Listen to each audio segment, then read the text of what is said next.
Constitution means constitution ಅಂತ ಅಂದರೆ ಸಂಯೋಜಿಸು ಅಂತ ಅರ್ಥ ಬರುತ್ತೆ. ಸಂಯೋಜಿಸು ಅಂತಕ್ಕಂಥದ್ದು ಕಾನ್ಸ್ಟಿಟ್ಯೂಷನ್ ಅಂತ ಅಂದರೆ ಅರ್ಥ.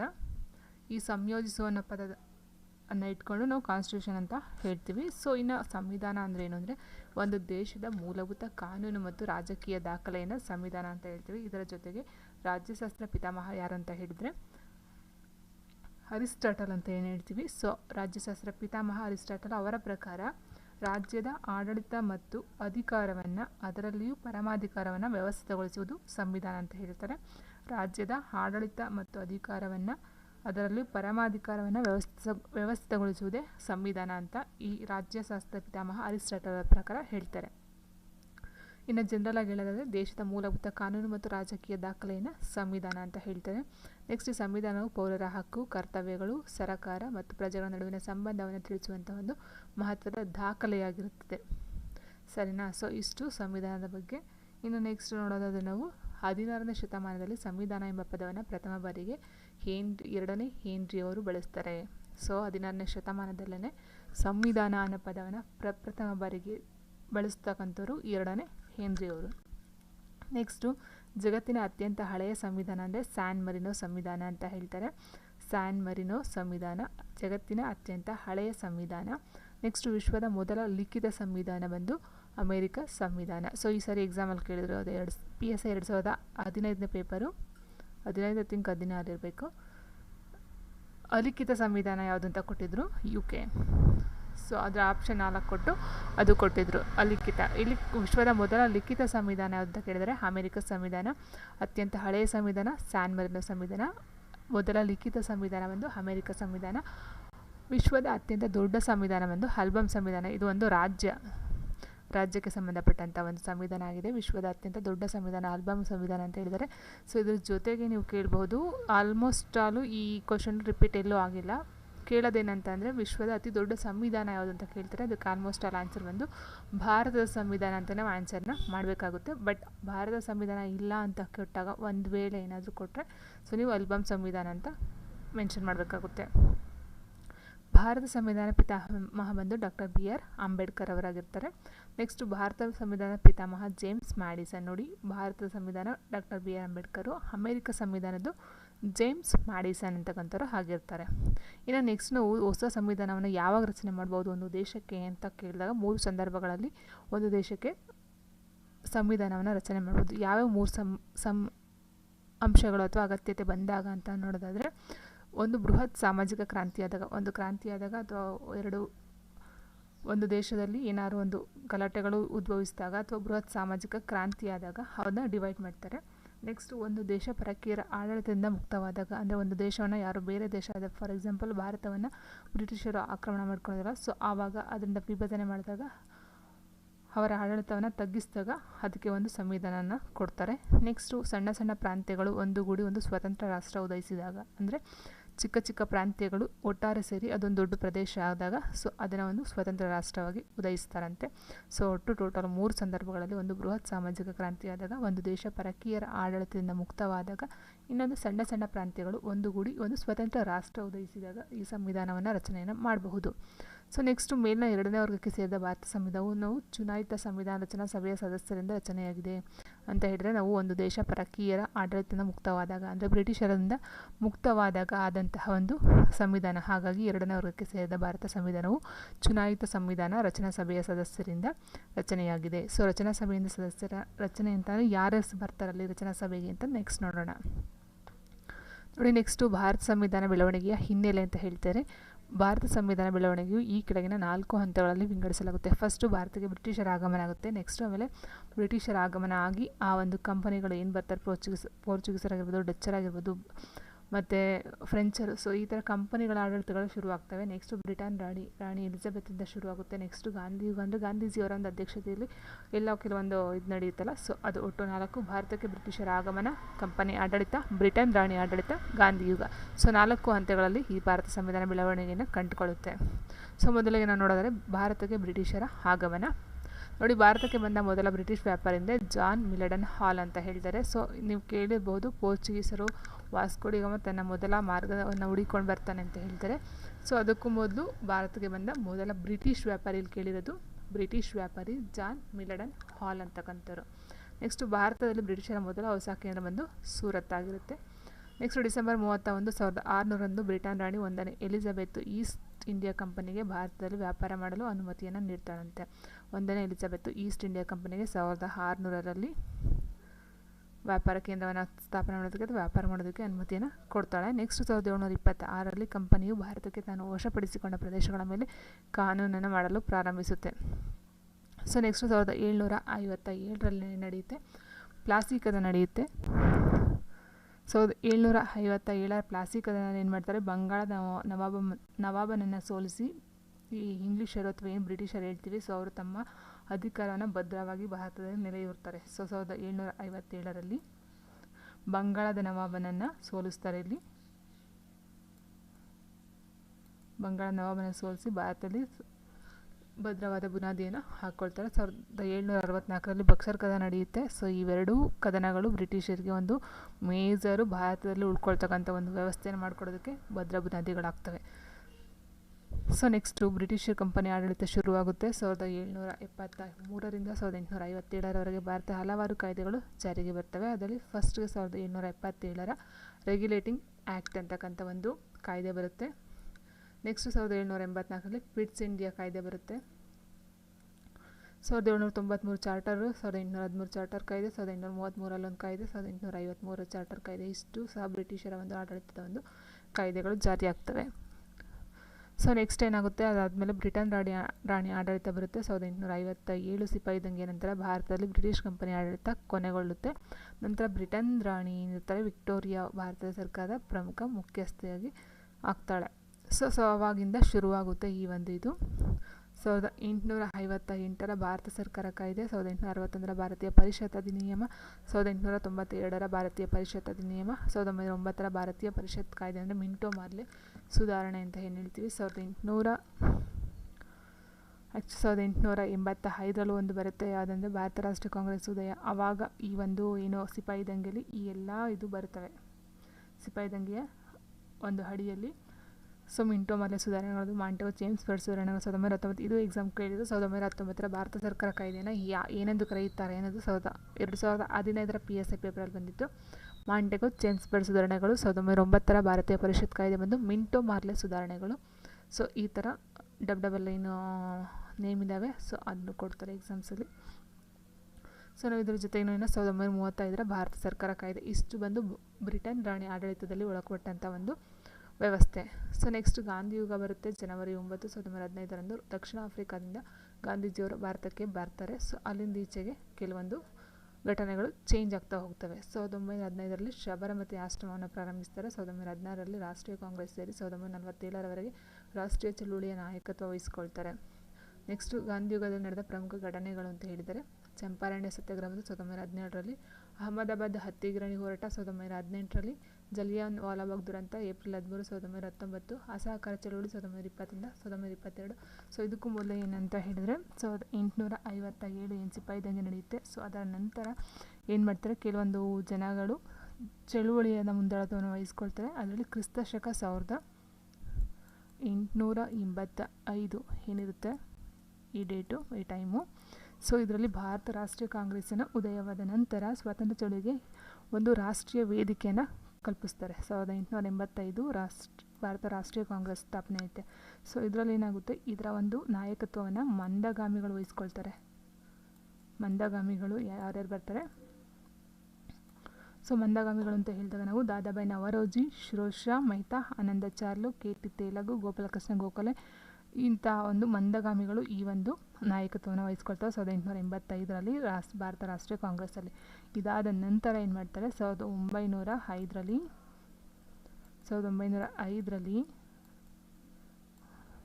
ಬಂಗಾಳದ ವಿಭಜನೆಯು ನಡೆಯುತ್ತೆ. ಸೊ ಬಂಗಾಳದ ವಿಭಜನೆ ಆಗುತ್ತೆ. 1905ರಲ್ಲಿ ಭಾರತೀಯ ಸ್ವಾತಂತ್ರ್ಯ ಹೋರಾಟವನ್ನು ತೀವ್ರಗೊಳಿಸುತ್ತದೆ. ನೆಕ್ಸ್ಟ್ ಈ ಒಂದು 1905 ಬಂಗಾಳದ ವಿಭಜನೆ ಏನಾಗುತ್ತೆ, ಇದನ್ನು ರಾಷ್ಟ್ರೀಯ ಕಾಂಗ್ರೆಸ್ ನಾಯಕರ ತೀವ್ರವಾದಿ ರಾಷ್ಟ್ರೀಯ ನಾಯಕರುಗಳು ಅಧೀನಕ್ಕೆ ಬರುತ್ತೆ. ಸೊ ಅಂದರೆ ತೀವ್ರಗಾಮಿಗಳು 1885 ಮಂದಗಾಮಿಗಳು, 1905 ಬಂಗಾಳದ ವಿಭಜನೆ ಬಂದು ತೀವ್ರಗಾಮಿಗಳು ವಹಿಸ್ಕೊಳ್ತಾರೆ. ಆ ತೀವ್ರಗಾಮಿಗಳು ಯಾರ್ಯಾರು ಅಂತ ಹೇಳಿದ್ರೆ ತಿಲಕ್ ಅವರು, ಬಿಪಿನ್ ಚಂದ್ರಪಾಲ್, ಲಾಲ್ ಲಜಪತ್ ರಾಯ್ ಅವರು. ಸೊ ಇವರು 3 ಜನ ಈ ಒಂದು ಪಾತ್ರವನ್ನು ತಗೊಳ್ತಾರೆ, ಪ್ರಮುಖ ಪಾತ್ರವನ್ನು ವಹಿಸ್ತಾರೆ. ಸೊ ನೆಕ್ಸ್ಟ್ ಏನಾಗುತ್ತೆ, 1909ರಲ್ಲಿ ಮಾರ್ಲೆ ಮಿಂಟೋ ಆಡಳಿತ ಸುಧಾರಣೆ ಜಾರಿಗೆ ಬರುತ್ತೆ. ನೆಕ್ಸ್ಟ್ 1914ರಲ್ಲಿ ಆರಂಭವಾದಂಥ ಪ್ರಥಮ ಜಾಗತಿಕ ಯುದ್ಧದಲ್ಲಿ ಬ್ರಿಟಿಷರು ಭಾರತೀಯರನ್ನೇ ಬಳಸ್ಕೊಳ್ತಾರೆ. ಭಾರತೀಯ ಸಂಪತ್ತಾಗಿರ್ಬೋದು, ಸೈನ್ಯವನ್ನು ಬಳಸ್ಕೊಂಡು ಅವರ ಒಂದು ಕೆಲಸವನ್ನು ಮಾಡ್ಕೊಳ್ಳೋದಕ್ಕೆ ನಿಭಾಯಿಸ್ತಾರೆ. ಸೊ ಆವಾಗ ಏನಾಗುತ್ತೆ, 1916ರಲ್ಲಿ ಅನಿ ಬೆಸೆಂಟ್ ಅವರು ಹೋಮ್ ರೂಲ್ ಚಳುವಳಿಯನ್ನು ಆರಂಭಿಸ್ತಾರೆ. ಹೋಮ್ ರೂಲ್ ಚಳುವಳಿ 1916ರಲ್ಲಿ ಹನಿ ಬೆಸೆಂಟ್ ಅವರು ಸ್ಥಾಪನೆ ಮಾಡ್ತಾರೆ. ಅದಕ್ಕೆ ತಿಲಕರು ಸಹ ಒಂದು ಸಹಾಯವನ್ನು ಕೊಡ್ತಾರೆ. ಸೊ ನೆಕ್ಸ್ಟ್ ಇದಾದ ನಂತರ ಏನಾಗುತ್ತೆ, ಕ್ರಿಸ್ತಶಕ 1919ರಲ್ಲಿ 1919ರಲ್ಲಿ ಏನಾಗುತ್ತೆ, ಜಲಿಯನ್ ವಾಲಾಬಾಗ್ ದುರಂತವು ಭಾರತೀಯರನ್ನು ಇನ್ನಷ್ಟು ಕೆರಳಿಸುತ್ತೆ. 1919ರ ಜಲಿಯನ್ ವಾಲಾಬಾಗ್ ಹತ್ಯಾಕಾಂಡ ನಡೆಯುತ್ತಲ್ಲ, ಸೊ ಅದು ಸಹ ಮತ್ತಷ್ಟು ಈ ಭಾರತೀಯ ಜನರಲ್ಲಿ ಕೆರಳಿಸಿ ಅಸಹಕಾರ ಚಳುವಳಿ ಆ ಒಂದು ಇದರಲ್ಲಿ ನಡೆಯುತ್ತೆ. ನೆಕ್ಸ್ಟ್ ಚೌರಿ ಚೌರ ಘಟನೆ ನಡೆಯುತ್ತೆ 1922ರಲ್ಲಿ ಚೌರಿ ಚೌರ ಘಟನೆ ಸಹ ಅಸಹಕಾರ ಚಳುವಳಿಯನ್ನು ಹಿಂತೆಗೆದುಕೊಳ್ಳೋದಕ್ಕೆ ಕಾರಣವಾಗುತ್ತೆ. ಅಂದರೆ ಅಸಹಕಾರ ಚಳುವಳಿನ ಹಿಂತೆಗೆದುಕೊಳ್ಳೋದಕ್ಕೆ ಕಾರಣ ಆಗೋದು 1922ರ ಈ ಚೌರಿ ಚೌರ ಘಟನೆ. ಸರಿನಾ? ಸೊ ಇಷ್ಟು ಒಂದು ಜಲಿಯನ್ ವಾಲಾಬಾಗ್ ಹತ್ಯಾಕಾಂಡ, ಮತ್ತು ಮಾಂಟೆಗೋ ಜೇಮ್ಸ್ ಬರ್ಡು, ಮತ್ತು ಮಾರ್ಲೆ ಮಿಂಟೋ ಚಳುವಳಿ, ಮತ್ತು ಬಂಗಾಳ ವಿಭಜನೆ, ಭಾರತ ರಾಷ್ಟ್ರೀಯ ಕಾಂಗ್ರೆಸ್. ಇದಾದ ನಂತರ ಏನಾಗುತ್ತೆ, ಸೈಮನ್ ಆಯೋಗವನ್ನು ಭಾರತದಲ್ಲಿ ಆಡಳಿತ ಸುಧಾರಣಾ ಪರಿಶೀಲನೆಗಾಗಿ ನೇಮಿಸಲಾಗುತ್ತೆ. ಎಷ್ಟು 1926 ಸೈಮನ್ ಆಯೋಗ ಬರುತ್ತೆ. ಸೊ ಈ ಸೈಮನ್ ಆಯೋಗ ಬಂದು ಮತ್ತೆ ಲಾಲಾ ಲಜಪತ್ ರಾಯರು ಪೊಲೀಸರ ರೇಟಿಗೆ ತುಂಬಾ ಇದಾಗಿ ಪ್ರಾಣವನ್ನು ಬಿಡ್ತಾರೆ. 1926 ಏನಿರುತ್ತೆ ಸೈಮನ್ ಆಯೋಗ, ಆ ಒಂದು ಟೈಮಲ್ಲಿ ಲಾಲಾ ಲಜಪತ್ ರಾಯರು ಪೊಲೀಸರ ಲಾಠಿ ಏಟಿಗೆ ತಿಂದು ಅವರ ಪ್ರಾಣವನ್ನು ತ್ಯಾಗ ಮಾಡ್ತಾರೆ. ಸೊ ನೆಕ್ಸ್ಟ್ ಇದಾದ ನಂತರ 1930ರಲ್ಲಿ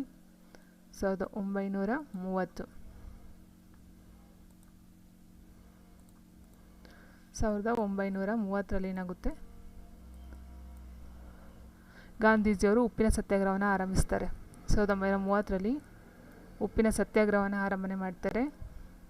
ಇದೇ ಜೊತೆಗೆ 1930, 31, 32ರಲ್ಲಿ 3 ದುಂಡು ಮೇಜಿನ ಸಮ್ಮೇಳನ ನಡೆಯುತ್ತೆ. ಅದು ಎಲ್ಲಿ ಅಂತ ಅಂದರೆ ಲಂಡನ್ನಲ್ಲಿ ಜರುಗತಕ್ಕಂಥದ್ದು. ಮತ್ತು 2ನೇ ದುಂಡು ಮೇಜಿನ ಪರಿಷತ್ತು ಗಾಂಧೀಜಿಯವರು ಬೆಳಗಾವಿ ಇದರಲ್ಲಿ ಅಧ್ಯಕ್ಷತೆಯನ್ನು ವಹಿಸ್ಕೊಳ್ತಾರೆ. ನೆಕ್ಸ್ಟ್ ಇದರ ಜೊತೆಗೆ 1932 ಪೂನಾ ಒಪ್ಪಂದ ನಡೆಯುತ್ತೆ. ಇಷ್ಟು ಈ ಒಂದು ಭಾರತದಲ್ಲಿ ನಡೀತಕ್ಕಂಥ ಘಟನೆಗಳು. ಇದರ ಜೊತೆಗೆ 1935 ಮೇಜರು ಇದೇ ಒಂದು ಭಾರತ ಸರ್ಕಾರ ಕೈಯಿಂದ ಮುಖ್ಯವಾದಂಥ ಒಂದು ಕಾಯ್ದೆ ಆಗಿರುತ್ತೆ.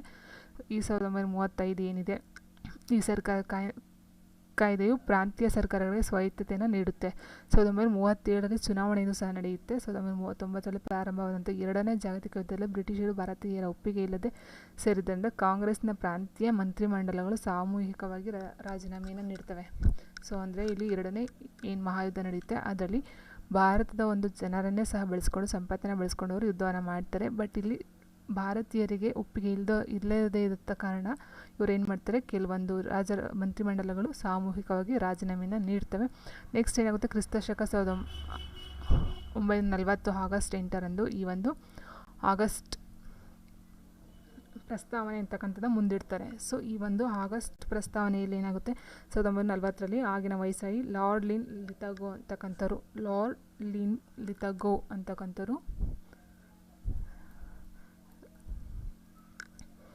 ಏನು ಮಾಡ್ತಾರೆ, ಭಾರತೀಯರ ದ್ವಿತೀಯ ಮಹಾಯುದ್ಧ ತಮಗೆ ನೀಡಿದಂಥ ಸಹಕಾರಕ್ಕೆ ಯುದ್ಧ ಮುಗಿದ ನಂತರ ಸಂವಿಧಾನ ರಚನೆಗೆ ಒಂದು ಹೊಸ ಇದನ್ನು ಕೊಡ್ತೀವಿ ನಾವು ನಿಮಗೆ ಅಂತ ಈ ಒಂದು ಆಗಸ್ಟ್ ಇದರಲ್ಲಿ ಹೇಳ್ತಾರೆ. ಆದರೆ ಭಾರತೀಯರು ಇದರಲ್ಲಿ ಒಪ್ಕೊಳ್ಳೋದಿಲ್ಲ. ಏನಕ್ಕೆ ಅಂತ ಹೇಳಿದರೆ, ಇದನ್ನು ಆಗಸ್ಟ್ ಕೊಡುಗೆ ಅಥವಾ ಆಗಸ್ಟ್ ಪ್ರಸ್ತಾವನೆ ಅಂತಲೂ ಸಹ ಹೇಳ್ತಾರೆ. ಆಗಸ್ಟ್ ಪ್ರಸ್ತಾವನೆ ಅಥವಾ ಆಗಸ್ಟ್ ಕೊಡುಗೆ ಅಂತಲೂ ಹೇಳ್ತಾರೆ. ಆದರೆ ಈ ಪ್ರಸ್ತಾವನೆ ಕೆಲವು ಅಂಶಗಳು ಭಾರತೀಯರಿಗೆ ವಿರುದ್ಧವಾದ್ದರಿಂದ ಈ ಒಂದು ಇದನ್ನು ಕಾಂಗ್ರೆಸ್ ಮತ್ತು ಮುಸ್ಲಿಂ ಲೀಗರು ವಿರೋಧ ಮಾಡ್ತಾರೆ. ಆಗಸ್ಟ್ ಕಾಮ್ಟೆಯನ್ನು ಮುಸ್ಲಿಂ ಲೀಗ್ ಮತ್ತು ಕಾಂಗ್ರೆಸ್ಸರು ಒಪ್ಪೋದಿಲ್ಲ. ಆಗಸ್ಟ್ ಕಾಮ್ಟೆ ಅಥವಾ ಆಗಸ್ಟ್ ಪ್ರಸ್ತಾವನೆಯನ್ನು ಒಪ್ಪೋದಿಲ್ಲ. ಸೊ ಅದಾದ ನಂತರ 1942ರ ಕ್ರಿಪ್ಸ್ ಆಯೋಗ ವರದಿ ಬರುತ್ತೆ. ಅದರಲ್ಲಿ ಏನಾಗುತ್ತೆ, ಬ್ರಿಟಿಷ್ ಪ್ರಧಾನಿ ಚರ್ಚಿಲ್ 1942ರಲ್ಲಿ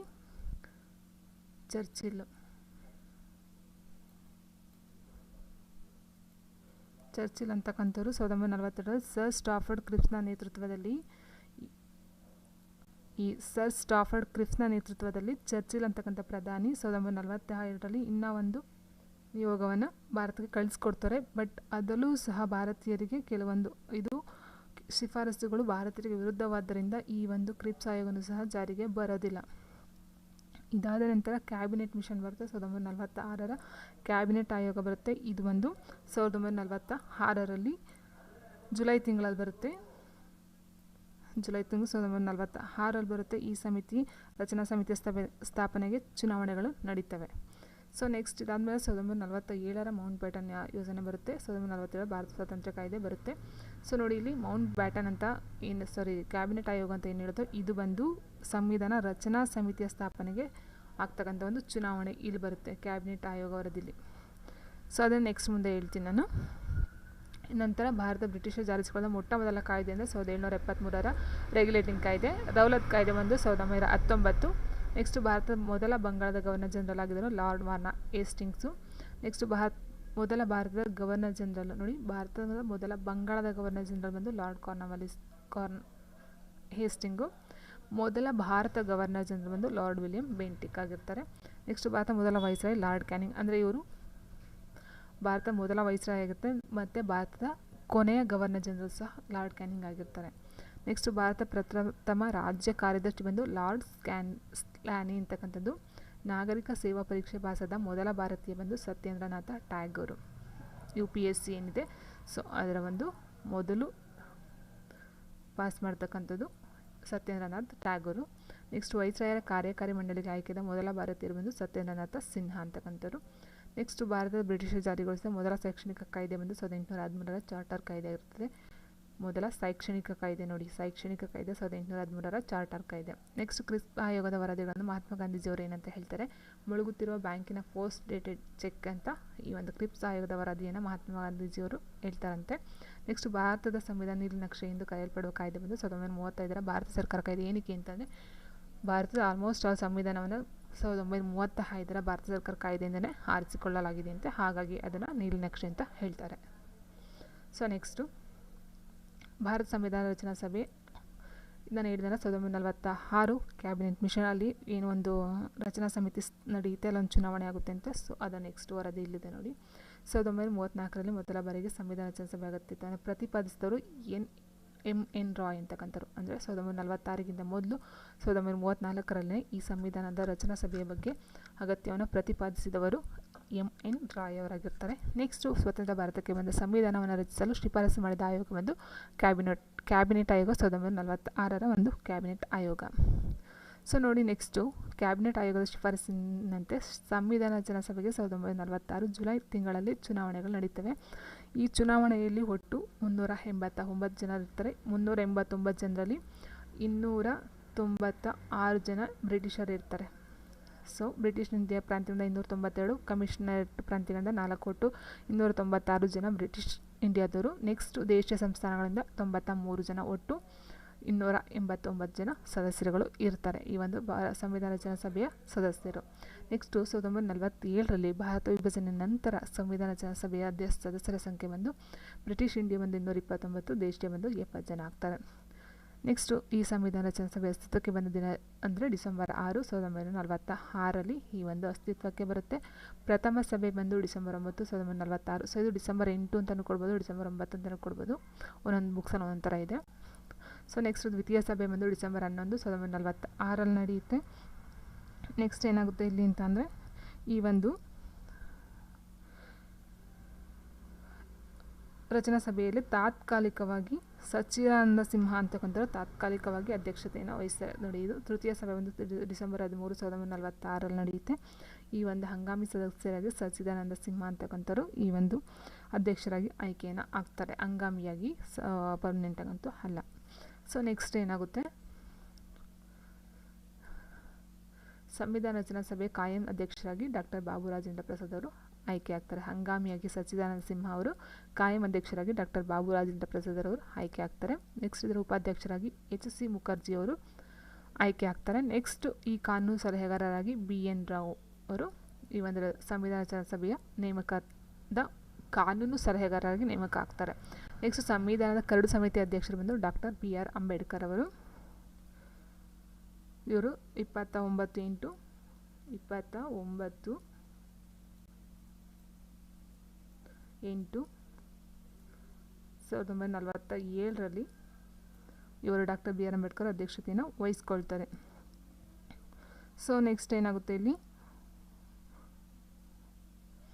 ಉಪಾಧ್ಯಕ್ಷರಾಗಿ ನೇಮಕ ಆಗ್ತಾರೆ HC ಮುಖರ್ಜಿ ಅವರ ಜೊತೆಗೆ TT ಕೃಷ್ಣಮಾಚಾರಿ ಅಂತಕ್ಕಂಥವ್ರು ಇಬ್ಬರು ಈ ಒಂದು ಉಪಾಧ್ಯಕ್ಷರುಗಳನ್ನಾಗಿ ಆಯ್ಕೆ ಮಾಡಲಾಗುತ್ತೆ.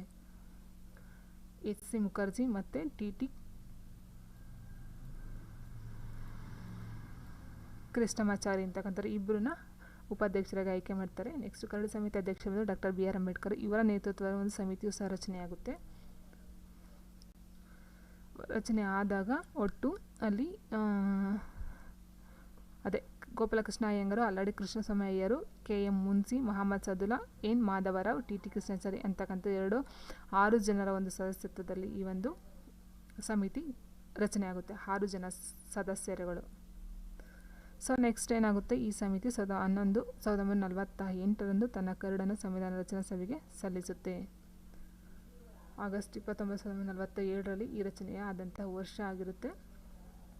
ನೆಕ್ಸ್ಟು ಸಂವಿಧಾನದ ಒಂದು ರಚನಾ ಸಭೆಗೆ ಒಪ್ಪಿಗೆ ಹಾಕಿ ಕರಡನ್ನು ರಚನೆ ಮಾಡ್ತಕ್ಕಂಥದ್ದು 1948 ಅಂದರೆ ನವೆಂಬರ್ ತಿಂಗಳಲ್ಲಿ ಈ ಒಂದು ಸಂವಿಧಾನಕ್ಕೆ ಒಪ್ಪಿಗೆಯನ್ನು ಹಾಕಿ ರಚನಾ ಸಭೆಯನ್ನು ಕರಡು ಸಂವಿಧಾನದ ರಚನಾ ಸಮಿತಿಗೆ ಸಲ್ಲಿಸುತ್ತೆ. ನೆಕ್ಸ್ಟು ಸಂವಿಧಾನದ ಕರಡು ಪ್ರತಿಯನ್ನು ಪರಿಶೀಲಿಸಿ ತೆಗೆದುಕೊಂಡ ಅವಧಿ ಬಂದು 114 ದಿನಗಳು. ಸೊ ನೋಡಿ, ಇದು ಕ್ವಶನ್ಸು ರಿಪೀಟ್ ಆಗಿ ಎಕ್ಸಾಮ್ಸಲ್ಲಿ ಬಂದಿದೆ. ಭಾರತ ಸಂವಿಧಾನ ರಚಿಸಲು ತೆಗೆದುಕೊಂಡ ಒಟ್ಟು ಕಾಲಾವಧಿ ಎಷ್ಟು ಅಂತ ಕೇಳಿದರೆ 2 ವರ್ಷ 11 ತಿಂಗಳು 18 ದಿನಗಳು. 2 ವರ್ಷ 11 ತಿಂಗಳು 18 ದಿನಗಳು ಭಾರತ ಸಂವಿಧಾನ ರಚಿಸಲು ತೆಗೆದುಕೊಂಡ ಒಟ್ಟು ಕಾಲಾವಧಿ. ಸಂವಿಧಾನದ ಕರಡು ಪ್ರತಿಯನ್ನು ಪರಿಶೀಲಿಸಲು ತೆಗೆದುಕೊಂಡ ಕಾಲಾವಧಿ ಬಂದು 114 ದಿನಗಳು. ನೆಕ್ಸ್ಟ್ ಸಂವಿಧಾನ ರಚನಾ ಸಭೆಯು ಸೇರಿದ ಒಟ್ಟು ಅಧಿವೇಶನಗಳು ಬಂದು 11 ಅಧಿವೇಶನಗಳಾಗಿರುತ್ತೆ. ನೆಕ್ಸ್ಟ್ ಸಂವಿಧಾನ ರಚನಾ ಸಭೆಯಲ್ಲಿದ್ದ ಒಟ್ಟು ಸಮಿತಿಗಳ ಸಂಖ್ಯೆ ಬಂದು 22. ಮೂಲಭೂತ ಹಕ್ಕುಗಳ ಸಮಿತಿಯ ಅಧ್ಯಕ್ಷರು ಬಂದು ಸರ್ದಾರ್ ವಲ್ಲಭಾಯ್ ಪಟೇಲ್ರಾಗಿದ್ದರು. ಆಗ ಮೂಲಭೂತ ಹಕ್ಕುಗಳ ಉಪ ಸಮಿತಿಯ ಅಧ್ಯಕ್ಷರು ಬಂದು JB ಕೃಪಲಾನಿಯವರಾಗಿದ್ದರು. ನೆಕ್ಸ್ಟ್ ಭಾರತ ಸಂವಿಧಾನ ಅಂಗೀಕಾರವಾದ ದಿನ ಒಂದು ನವೆಂಬರ್ 26, 1949 ನೋಡಿ. ಇದು ಭಾರತ ಸಂವಿಧಾನ, ಭಾರತಕ್ಕೆ ಸ್ವಾತಂತ್ರ್ಯ ಬಂದಿದ್ದೇ ಬೇರೆ, ಭಾರತ ಸಂವಿಧಾನ ಅಂಗೀಕಾರವಾಗಿದ್ದೇ ಬೇರೆ. ನೆಕ್ಸ್ಟ್ ಭಾರತ ಸಂವಿಧಾನ ದೇಶದಾದ್ಯಂತ ಜಾರಿಗೆ ಬಂದ ದಿನ ಬಂದು ಜನವರಿ 26, 1950 ಅಂಗೀಕಾರವಾದ ದಿನವೇ ಬೇರೆ, ಜಾರಿಗೆ ಬಂದ ದಿನವೇ ಬೇರೆ. ಎರಡೂ ಸಹ ಎಕ್ಸಾಮ್ಸಲ್ಲಿ ರಿಪೀಟೆಡ್ ಆಗಿ ಬಂದಿದೆ. ನೆಕ್ಸ್ಟ್ ಸಂವಿಧಾನ ರಚನಾ ಸಭೆಯಲ್ಲಿ ಭಾಗವಹಿಸಿದ ಒಟ್ಟು ಮಹಿಳೆಯರ ಸಂಖ್ಯೆ ಬಂದು 15 ಜನ ಮಹಿಳೆಯರು. ನೋಡಿ, ಇದು ಒಂದು ಪಾಯಿಂಟು. ಸಂವಿಧಾನ ರಚನಾ ಸಭೆಯಲ್ಲಿ ಭಾಗವಹಿಸಿದ ಒಟ್ಟು ಮಹಿಳೆಯರ ಸಂಖ್ಯೆ ಬಂದು 15 ಜನ ಮಹಿಳೆಯರು ಇದ್ದರು. ನೆಕ್ಸ್ಟು ಸಂವಿಧಾನ ರಚನೆಗೆ ಖರ್ಚಾದ ಒಟ್ಟು ಮೊತ್ತ ಬಂದು 64 ಲಕ್ಷ ರೂಗಳು. ಭಾರತ ಸಂವಿಧಾನದ ರಚನಾ ಸಭೆಯ ಲಾಂಛನ ಬಂದು ಆನೆ. ಸೊ ಇದು ಪಾಯಿಂಟ್ ನೋಡಿ, ಭಾರತ ಸಂವಿಧಾನ ರಚನಾ ಸಭೆಯ ಲಾಂಛನ ಆನೆಯಾಗಿದೆ. ಭಾರತ ಸಂವಿಧಾನ ಪಿತಾಮಹ ಡಾಕ್ಟರ್ BR ಅಂಬೇಡ್ಕರ್ ಅವರು. ನೆಕ್ಸ್ಟು ಭಾರತ ಮೂಲ ಸಂವಿಧಾನ ಒಳಗೊಂಡಿರ್ತಕ್ಕಂಥದ್ದು 395 ವಿಧಿಗಳು, 22 ಭಾಗಗಳು, 8 ಅನುಸೂಚಿಗಳು ಇದ್ದವು. ಸೊ ಅಂದರೆ ಇದು ಭಾರತದ ಒಂದು ಏನು ಸಂವಿಧಾನ ಸೃಷ್ಟಿ ಆಯಿತು, ರಚನೆ ಆಯಿತು, ಆವಾಗ 395 ವಿಧಿಗಳಿದ್ದು, 22 ಭಾಗಗಳು, 8 ಅನುಸೂಚಿಗಳಿದ್ದು. ಬಟ್ ಇವಾಗ ಅದು ಚೇಂಜ್ ಆಗಿದೆ. ಸೊ ಇವಾಗ ಒಟ್ಟು ಇರ್ತಕ್ಕಂಥದ್ದು 450ಕ್ಕೂ ಹೆಚ್ಚು ವಿಧಿಗಳಿದ್ದಾವೆ, 25 ಭಾಗಗಳಿದ್ದಾವೆ, 12 ಅನುಸೂಚಿಗಳಿದ್ದಾವೆ. ಸೊ ನೆಕ್ಸ್ಟು ಪ್ರಪಂಚದ ಅತಿ ದೊಡ್ಡ ಸಂವಿಧಾನ ಬಂದು ಭಾರತ ಸಂವಿಧಾನ, ನಾವಾಗಲೇ ಹೇಳಿದೆ. ಅತಿ ಚಿಕ್ಕದು ಬಂದು ಅಮೆರಿಕ ಸಂವಿಧಾನ. ಅಲಿಖಿತ ಸಂವಿಧಾನ ಬ್ರಿಟನ್ ಸಂವಿಧಾನ. ಇವಕ್ಕೆ ನಾನು ಆಗಲೇ ಹೇಳಿದಾಗೆ ಅಲಿಖಿತ ಸಂವಿಧಾನ ಯಾವುದಂತ ಎಕ್ಸಾಮ್ಸಲ್ಲೂ ಬಂದಿತ್ತು ಈ ಕ್ವಶನು. ಸೊ ಬ್ರಿಟನ್ ಸಂವಿಧಾನ. ಪ್ರಪಂಚದ ಲಿಖಿತ ಸಂವಿಧಾನಕ್ಕೆ ಉದಾಹರಣೆ ಎಂದು ಭಾರತ ಮತ್ತು ಅಮೆರಿಕ ಸಂವಿಧಾನ. ಪ್ರಪಂಚದ ಅತ್ಯಂತ ಸರಳ ಸಂವಿಧಾನ ಬ್ರಿಟನ್ ಸಂವಿಧಾನ. ಅತ್ಯಂತ ಕಠಿಣ ಬಂದು ಅಮೆರಿಕ ಸಂವಿಧಾನ. ಭಾಗಶಃ ಭಾರತದ ಸಂವಿಧಾನ ಬಂದು ನಮ್ಯ ಮತ್ತು ಅನಮ್ಯ ಅಂದರೆ ಸರಳ ಮತ್ತು ಕಠಿಣ, ಈ ಎರಡು ಸಂವಿಧಾನ ಸಹ ಭಾರತಕ್ಕೆ ಸೇರಿಕೊಳ್ಳುತ್ತೆ. ನೆಕ್ಸ್ಟು ಭಾರತವು ಕೆಲವೊಂದು ವಿಷಯಗಳನ್ನು ಕೆಲವೊಂದು ದೇಶಗಳಿಂದ ಎರವಲಾಗಿ ಪಡ್ಕೊಂಡಿದೆ. ಅಮೆರಿಕ ಸಂವಿಧಾನದಿಂದ ಮೂಲಭೂತ ಹಕ್ಕುಗಳು, ಉಪರಾಷ್ಟ್ರಪತಿ ಹುದ್ದೆ, ಮಹಾಭಿಯೋಗ, ಸ್ವತಂತ್ರ ನ್ಯಾಯಾಂಗ. ಸೊ ಈ ಎಕ್ಸಾಮ್ಸ್ಗಳಲ್ಲಿ ಈ ಕ್ವಶನ್ಸ್ಗಳು ತುಂಬ ಸರಿ ರಿಪೀಟ್ ಆಗಿದ್ದಾವೆ. ಅಮೆರಿಕ ಸಂವಿಧಾನದಿಂದ ಪಡ್ಕೊಂಡಕ್ಕಂಥ ವಿಷಯಗಳು ಬಂದು ಮೂಲಭೂತ ಹಕ್ಕುಗಳು, ಉಪರಾಷ್ಟ್ರಪತಿ ಹುದ್ದೆ, ಮಹಾಭಿಯೋಗ, ಸ್ವತಂತ್ರ ನ್ಯಾಯ. ಈ ಇಷ್ಟು ವಿಷಯಗಳನ್ನು ಅಮೆರಿಕದಿಂದ ಎರವಲು ಪಡ್ಕೊಂಡಿದೆ. ನೆಕ್ಸ್ಟ್ ಬ್ರಿಟನ್ ಸಂವಿಧಾನದಿಂದ ಸಂಸದೀಯ ಸರ್ಕಾರ, ಏಕಪೌರತ್ವ, ಕ್ಯಾಬಿನೆಟ್ ವ್ಯವಸ್ಥೆ, ರಿಟ್ಗಳು, ದ್ವಿಸದನ ಪದ್ಧತಿ. ಸೊ ಇಲ್ಲಿ ಏನು ಕೇಳ್ತಾರೆ ಅಂತಂದರೆ ಏಕಪೌರತ್ವ ಪದ್ಧತಿಯನ್ನು ಯಾವ ದೇಶದಿಂದ ಎರವಲು ಪಡೆಯಲಾಗಿದೆ ಅಥವಾ ರಿಟ್ಗಳನ್ನು ಯಾವ ದೇಶದಿಂದ ಎರವಲು ಪಡೆಯಲಾಗಿದೆ ಅಥವಾ ಮೂಲಭೂತ ಹಕ್ಕುಗಳನ್ನು ಯಾವ ದೇಶದಿಂದ ಎರವಲು ಪಡೆಯಲಾಗಿದೆ, ರಾಜ್ಯ ನಿರ್ದೇಶಕ ತತ್ವಗಳನ್ನು ಯಾವುದರಿಂದ ಎರವಲು ಪಡೆಯಲಾಗಿದೆ, ಮೂಲಭೂತ ಕರ್ತವ್ಯಗಳನ್ನು ಯಾವ ದೇಶದಿಂದ ಎರವಲು ಪಡೆಯಲಾಗಿದೆ. ಸೊ ಈ ಥರ ಕ್ವಶನ್ಸ್ಗಳು ಬರ್ತಾನೆ ಇದ್ದಾವೆ. ಸೊ ಹಾಗಾಗಿ ರಷ್ಯಾ ಸಂವಿಧಾನ ಬಂದು ಮೂಲಭೂತ ಕರ್ತವ್ಯಗಳು, ಐರ್ಲೆಂಡ್ ಬಂದು ರಾಜ್ಯ ನಿರ್ದೇಶಕ ತತ್ವಗಳು, ರಾಷ್ಟ್ರಪತಿ ಚುನಾವಣೆ ವಿಧಾನ, ರಾಜ್ಯಸಭೆಗೆ ಸದಸ್ಯರ ನೇಮಕ. ನೆಕ್ಸ್ಟ್ ಕೆನಡಾ ಸಂವಿಧಾನ ಒಕ್ಕೂಟ ವ್ಯವಸ್ಥೆ, ಬಲಿಷ್ಠ ಕೇಂದ್ರ ಸರ್ಕಾರ, ರಾಜ್ಯಪಾಲರ ನೇಮಕ, ಸುಪ್ರೀಂ ಕೋರ್ಟ್ನ ಸಲಹಾಧಿಕಾರ. ದಕ್ಷಿಣ ಆಫ್ರಿಕಾ ಸಂವಿಧಾನದಿಂದ ಸಂವಿಧಾನ ತಿದ್ದುಪಡಿ ವಿಧಾನವನ್ನು ಎರವಲು ಪಡೆದಿದೆ. ಜರ್ಮನಿ ಸಂವಿಧಾನವನ್ನು ತುರ್ತು ಪರಿಸ್ಥಿತಿ ವಿಧಾನಗಳು. ಆಸ್ಟ್ರೇಲಿಯಾ ಒಂದು ಇದನ್ನು ಸಹ ಕೇಳಿದರೆ ಸಮವರ್ತಿ ಪಟ್ಟಿ. ಸಂಸತ್ತಿನ ಜಂಟಿ ಅಧಿವೇಶನ ಯಾವ ದೇಶದಿಂದ ಎರವಲು ಪಡೆದಿದೆ? ಆಸ್ಟ್ರೇಲಿಯಾ. ನೆಕ್ಸ್ಟ್ ಕಾನೂನು ಮಾಡುವ ಪ್ರಕ್ರಿಯೆ ಒಂದು ಜಪಾನ್ ಸಂವಿಧಾನ. ನೆಕ್ಸ್ಟ್ ಫ್ರಾನ್ಸ್ ಸಂವಿಧಾನದಿಂದ ಪ್ರಸ್ತಾವನೆಯನ್ನು ಸಹ ಕೇಳಿದ್ದಾರೆ. ಇದು ಫ್ರಾನ್ಸ್ ಸಂವಿಧಾನ ಪ್ರಸ್ತಾವನೆ. ಇಲ್ಲಿನ ಗಣರಾಜ್ಯ, ಸ್ವತಂತ್ರ, ಸಮಾನತೆ, ಭ್ರಾತೃತ್ವದ ಪದಗಳನ್ನು ಫ್ರಾನ್ಸ್ ಸಂವಿಧಾನದಿಂದ ಎರವಲು ಪಡೆದಿದೆ. ನೆಕ್ಸ್ಟ್ ನೋಡಿ ಲಾಸ್ಟು 1935 ಭಾರತ ಸರ್ಕಾರ ಕಾಯ್ದೆಯನ್ನು ಭಾರತ ಸಂವಿಧಾನ ನೀಲನಕ್ಷೆ ಅಂತ ಕರೀತಾರೆ. ಯಾಕೆ ಅಂತ ಹೇಳಿದ್ರೆ ನಾನು ಆಗಲೇ ಹೇಳಿದಾಗೆ 75% ಅಂಶಗಳನ್ನು ಸಂವಿಧಾನದಲ್ಲಿ ಈ ಒಂದು 1935 ಭಾರತ ಸರ್ಕಾರ ಕಾಯ್ದೆಯಿಂದ ಒಂದು ಕಾಯ್ದೆಯಿಂದ ತಗೊಳ್ಳಲಾಗಿದೆ. ಹಾಗಾಗಿ 25% ಅಂಶಗಳನ್ನು ತಗೊಳ್ಳಲಾಗಿದೆ. ಹಾಗಾಗಿ 1935 ಭಾರತ ಸರ್ಕಾರ ಕಾಯ್ದೆಯನ್ನು ಭಾರತದ ಸಂವಿಧಾನ ನೀಲನಕ್ಷೆ ಅಂತ ಕರೀತಾರೆ. ಓಕೆ ಫ್ರೆಂಡ್ಸ್, ವಿಡಿಯೋ ಇಷ್ಟ ಲೈಕ್ ಮಾಡಿ, ಶೇರ್ ಮಾಡಿ, ಕಮೆಂಟ್ ಮಾಡಿ ಅಂತ ಹೇಳಿ ಥ್ಯಾಂಕ್ ಯು ಫಾರ್ ವಾಚಿಂಗ್.